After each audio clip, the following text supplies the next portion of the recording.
কোন একজন নবী আল্লাহকে বলেছিলেন যে আল্লাহ আমি মারা যাওয়া কোনো মানুষকে দেখতে চাই, সে কেমন আছে। এটা শুনেন ভালো করে হাদিসটা। মারা যাওয়া কোনো মানুষকে আমি দেখতে চাই, সে কেমন আছে। আল্লাহ পাক সেই নবীর আরজি কবুল করলেন, বললেন আচ্ছা ঠিক আছে দেখাচ্ছি। কবরের সামনে গিয়ে দাঁড়ালেন।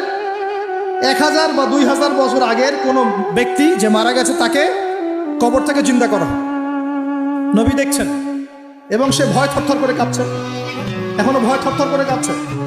নবীজি আমাদের নবী নন, অন্য কোনো নবী। সেই নবী বলছেন যে তুমি ভয় কাঁপছো কেন, তুমি কত বছর আগে ইন্তেকাল করছো, কি তোমার হালচাল বলো আমাকে। সেই ব্যক্তি বলছে আমি আজকে থেকে 1000 বা 1500 বছর আগে মারা গেছি। আমি ভয় কাঁপছি, যখন আমি মারা যাচ্ছিলাম মালাকুল মউত যা আকৃতি নিয়ে আমার সামনে এসেছিল, ওই আকৃতি আমি এখনো ভুলতে পারি না, তাই দেখে আমি থরথর করে। তিনি বলছেন যে আমি 1500 বছর হয়ে গেছে আমার মউতের, কিন্তু আমার দেহ থেকে এখন